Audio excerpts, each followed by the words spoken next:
Salonita. I'm Safina Dian Saraswati. I'm Rizky Rasmita Amelia. And I'm Veronica Armagudia.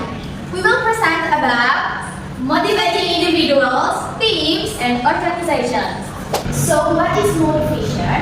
Motivation is the psychological and social processes. Jadi, proses psikologis dan sosial yang mulai untuk mempertahankan kinerja yang diarahkan pada tujuan. Juga memberi energi pada pemikiran kita, mendorong antusiasme kita. Jadi, motivasi itu segala sesuatu sebenarnya energi-energi baik yang positif ya. Juga mewarnai reaksi emosional, positif dan negatif kita terhadap lingkungan sekitar, serta membantu kita menghasilkan upaya mental yang mendorong penerapan pengetahuan dan keterampilan kita. Juga untuk memecahkan masalah dan mencari peluang. Jadi motivasi itu dalam dunia kerja bahkan kuliah pun sangat amat diperlukan. So, what is motivation? The first one is act in way that perceived as dishonest, hypocritical, and unfair.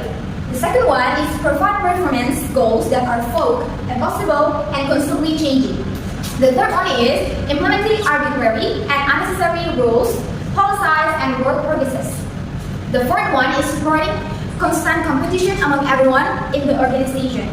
The fifth one is point out people's mistake and criticize. Nah, kita akan lanjut apa sih penyebab motivasi itu sendiri? What causes motivation? Nah, tentunya kita itu percaya semua orang itu bersedia untuk memulai, bertahan, dan menginvestasikan upaya yang maksimal agar kegiatan yang mereka yakini itu bisa membuat mereka lebih sukses dan berjalan efektif.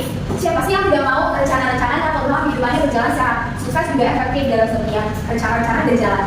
Nah, motivasi itu penyebabnya apapun yang menurut kita memberi kita lebih banyak kendali akan memotivasi dan sebaliknya. Nah, tentunya karena ada motivasi ini tersendiri, itu kita juga menghindari situasi yang menghalangi kita dong. Karena kita ingin apapun yang kita rencanakan itu berjalan dengan sukses dan efektif seperti yang sudah saya jelaskan tadi. Oleh karena itu, sebagai contohnya, uang itu tidak jarang dijadikan sebagai motivator yang hampir universal karena uang dapat ditukar dengan sebagian besar materi gitu ya. Nah, pastinya di lain sisi dari uang itu sendiri, pastinya motivasi kita tuh butuh validasi orang lain karena itu makhluk sosial gitu ya. Jadi ada dua penyebab motivasi itu sendiri secara garis besar itu adalah uang dan validasi orang lain. Okay, next, what helps motivation? Yang pertama, help people develop appropriate levels of self-confidence in their work skills. Jadi ketika orang tidak memiliki kepercayaan diri di dalam mereka, itu mereka dapat berhasil dalam suatu tujuan tertentu. Mereka tidak akan memilih untuk mengerjakan tugas tersebut. Jika mereka sudah mulai mengerjakan tugas tersebut, mereka mungkin akan menemukan cara untuk meyakinkan diri mereka sendiri untuk beralih ke tugas-tugas yang tidak terlalu penting atau menginvestasikan sedikit usaha mental mereka atau bahkan berdebat dengan tugas mereka sendiri. Sehingga setiap orang ini membutuhkan tingkat kepercayaan diri yang sangat tinggi mengenai kemampuan kerja mereka. Namun jika terlalu percaya diri pun juga tidak baik, karena mereka akan berubah menjadi lebih sombong. Mereka dapat tergoda untuk mengabaikan kesalahan mereka sendiri dan melakukan tantangan yang sangat baru sekalipun seolah-olah hal itu mungkin jadi biasa saja. Untuk membantu orang-orang membangun kepercayaan diri tersebut, kita harus terus-menerus bertanya kepada mereka untuk mengetahui kekhawatiran mereka. Bahaya yang nyata di sini adalah bahwa kita mesti percaya bahwa orang lain seperti kita dan karenanya akan merespon secara positif terhadap pembangunan kepercayaan diri yang kita berikan. Asumsi terbaik adalah bahwa orang lain tidak seperti kita, bahwa orang lain ini mungkin bisa motivasi yang berbeda dengan kita. Dan nilai-nilai yang sangat berbeda tersebut, orang lain itu tidak bisa kita anggap salah atau sebagai orang yang bodoh hanya karena mereka berbeda. Sikap yang paling memotivasi kita untuk menghargai nilai-nilai orang lain adalah memahami mereka dengan penuh rasa hormat.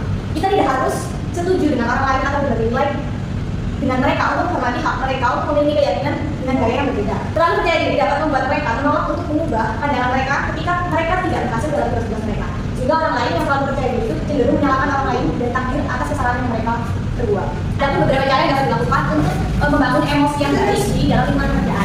Yang pertama, kita bisa melibatkan orang-orang dalam pengambilan keputusan tentang desain dan estetika kerja kita bersama. Yang kedua, mungkin dengan desain lingkungannya dengan vibes yang cerah dan positif supaya lebih hidup dan dengan kegiatan orang mendeklarasi ruang kerja pribadinya dan dirinya sendiri jika deklarasi tersebut tidak mengganggu orang lain atau melanggar kebijakan dalam lingkungan tersebut. Dan yang ketiga, ask people to accept and follow their own performance goals. Jadi meskipun orang tidak harus memiliki tujuan kerja mereka sendiri untuk termotivasi olehnya, niat pribadi untuk berhasil mencapai tujuan yang ditetapkan itu sangat memotivasi. Komitmen terhadap tujuan akan bergantung pada kepercayaan diri kita bahwa kita tidak mencapai tujuan yang paling masa. Keyakinan pribadi dan emosi yang berkaitan dengan pekerjaan dan tugas yang kita lakukan itu hubungan apa dengan komitmen terhadap tujuan. Sehingga kepercayaan diri ini akan menjadi ukuran keyakinan kita tentang bagaimana kemampuan kita sendiri akan berpadu pada proses organisasi untuk mendukung atau menghambat keberhasilan dan efektivitas kita sendiri. Next, there is different types of knowledge for your progress. Yang pertama, atau itu ada interest value atau nilai minat. Si orang itu biasanya akan lebih berminat atau lebih cepat mungkin melakukan apa yang menurutnya itu menjadi perhatiannya atau minatnya. Banyak orang punya tertarik untuk menguasai suatu keterampilan baru dari minat keahliannya. Gaya yang lebih berorientasi pada kinerja ini sebenarnya Hal ini berguna untuk menyarankan hubungan antara kerja dan juga kepentingan alami masyarakat dalam meningkat. Yang kedua adalah value atau nilai keadilan. Kebanyakan orang kan lebih bersedia melakukan hal yang mereka yakini menantang salah satu keterampilan khusus mereka. Jadi orang yang dirinya lebih analitis dan ini menyukai permainan asal otak dan soal serta tugas analitis yang sulit. Untuk mendukung nilai keterampilan, sarankan hubungan antara tujuan kinerja dan kemampuan khusus seseorang untuk menyatakan bahwa mereka pandai dalam tugas semacam ini atau mungkin kita juga mengatakan bahwa oh ini kesempatan kamu loh untuk menunjukkan keterampilan kamu di bidang ini karena kamu sangat cocok dengan nilai tersebut. Yang ketiga yaitu utility value atau nilai utilitas. Jadi banyak dari apa yang kita lakukan itu dipilih bukan karena kita menyukai atau mau melakukan namun terkadang karena kita menginginkan manfaat yang didapat ketika kita menyelesaikan dan menghindari konsekuensi negatif dari penghindaran dan atau penundaan tersebut. Hal ini disebut dengan utility value atau nilai penggunaan. Dan hal ini mengalihkan fokus seseorang dari sarana ketujuan serta meminta masyarakat untuk fokus pada manfaat menyelesaikan tugas dan bukan pada perannya minat atau ketidaknyamanan mereka mempunyai cara untuk mencapai tujuan itu. Nilai utilitas bisa ditingkatkan dengan menggambarkan manfaat realitas dan menyelesaikan tugas dan tujuan yang kurang diinginkan serta menghindari resikonya. Selanjutnya ada insentif finansial dalam menciptakan nilai.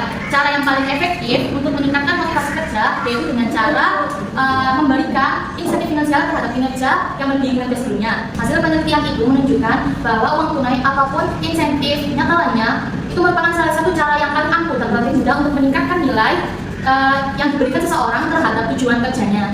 Selanjutnya ada jenis-jenis program insentif finansial. Yang pertama ini ada rencana kota. Dimana rencana kota ini menawarkan gaji tambahan atau bonus terhadap pekerjaan yang lebih pekerjaan sebelumnya dilakukan secara individu, tim maupun organisasi. Yang kedua ada rencana turnamen. Dimana rencana turnamen ini memberikan upah atau gaji sesuai dengan penilaian persaingan antara orang-orang yang melakukan pekerjaan tersebut. Yang ketiga ini ada skema upah piecework, di mana skema upah piecework ini menjelaskan bahwa semakin jauh kita bekerja, maka akan semakin jauh kita apa yang akan kita peroleh. Yang terakhir ini ada rencana harga tetap, di mana rencana harga tetap ini kita dibayar sesuai dengan pekerjaan paruh waktu kita atau full time. Selanjutnya ada sengketa sistem insentif, di mana minat pribadi kita terhadap tugas-tugas pekerjaan itu akan berkurang jika kita diberikan insentif nyata kepada kita. Argumennya mengatakan bahwa memberikan atau membayar orang untuk melakukan apa yang mereka lakukan sesuai dengan minat mereka itu akan mengubah motivasi mereka yang dimana awalnya itu mereka tertarik akan tugas tersebut akan menjadi pembayaran perjanjian untuk kinerja tersebut. Yang selanjutnya ada team motivation. Memotivasi sebuah tim seringkali lebih menantang daripada memotivasi satu individu. Individu dalam tim bekerja dengan serangkaian tujuan, nilai, keyakinan, dan harapan yang berbeda. Namun perbedaan tersebut dapat menjadi kekuatan yang positif jika masing-masing individu dapat berkontribusi dengan baik menggunakan keahlian mereka masing-masing. Kerja dalam tim memungkinkan sejumlah individu untuk mencapai lebih banyak hal ketika mereka berkolaborasi daripada ketika mereka bekerja secara terpisah. Yang selanjutnya adalah what is motivation different from individual motivation.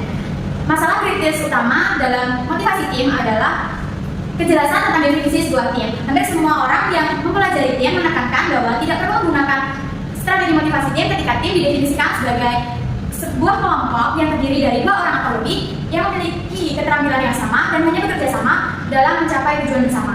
Agar sebuah tim dapat eksis untuk tujuan motivasi, anggota tim harus memainkan peran yang berbeda atau membawa keterampilan yang berbeda. Keterampilan yang berbeda tersebut diperlukan untuk mencapai tujuan tim. Jadi, sebuah tim adalah sekelompok individu yang saling bergantung. Masing-masing individu memiliki keterampilan yang berbeda. Namun, secara kolektif memiliki semua keterampilan yang dibutuhkan untuk mencapai tujuan tim. Oke, selanjutnya adalah what motivates a team. Yang pertama adalah membuka rasa saling menghargai di antara rekan tim. Tim yang salah satu atau beberapa anggotanya percaya bahwa mereka bekerja dengan orang yang tidak memiliki keterampilan yang memadai untuk mencapai tujuan tim memiliki masalah motivasi yang besar. Dalam beberapa kasus, keyakinan ini tidak benar. Orang yang sangat kompetitif terkadang mendistorsi situasi yang sebenarnya dan mengembangkan pandangan yang melindungi diri sendiri bahwa satu atau beberapa orang dalam tim mereka tidak memadai. Dan yang kedua adalah tim harus percaya bahwa anggota yang lebih lemah bekerja keras untuk memperbaiki diri. Kadang tim harus mengakomodasi anggota yang masih pemula atau karena alasan tertentu tidak dapat melakukan pekerjaan terbaik dalam tim. Tantangan motivasi terbesar dalam sebuah tim dihadapi oleh anggota yang paling lemah. Mereka harus percaya bahwa apa yang mereka kontribusikan kepada tim sangat penting untuk kesuksesan tim dan bahwa anggota lain mengharapkan mereka untuk berkembang dan berhasil. Yang ketiga adalah mengharuskan anggota tim untuk berkolaborasi dengan orang lain. Tim yang sehat terdiri dari para pemain tim yang bekerja sama satu sama lain. Yang keempat adalah meminta pertanggungjawaban masing-masing tim. Ketika individu-individu dalam sebuah tim percaya bahwa kontribusi individu mereka terhadap tertib, dinilai secara akurat dan adil, maka kecurangan sosial akan hilang sama sekali.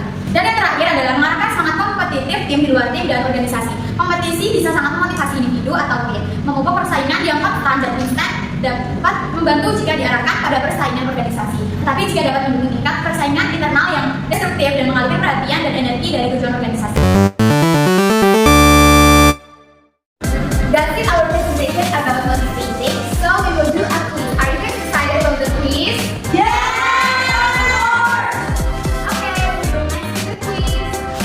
Nah, ini udah ada beberapa teman-teman yang bergabung. Mungkin yang belum bergabung bisa bergabung. Oke, selanjutnya saya akan menjelaskan tentang cara bermainnya. Pertama, kalian buka dulu link yang udah kita share dari WA. Lalu klik, terus masukkan link yang klik yang udah tertera di layar presentasi.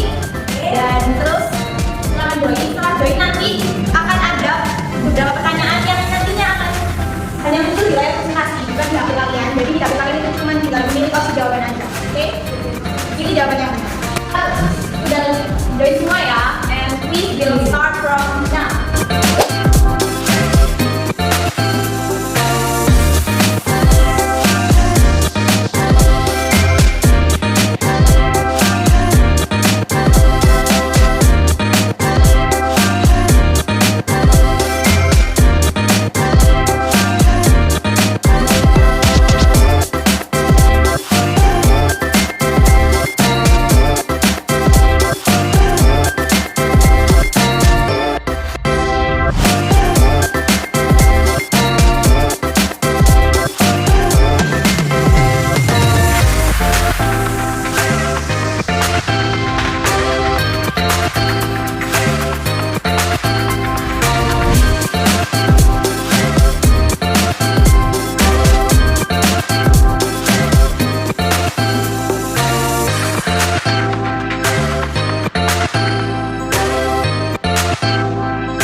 Pada hari ini, besar harapan kami agar materi yang kami sampaikan bermanfaat dan bermanfaat semua di dunia kuliah maupun di dunia kesehatan.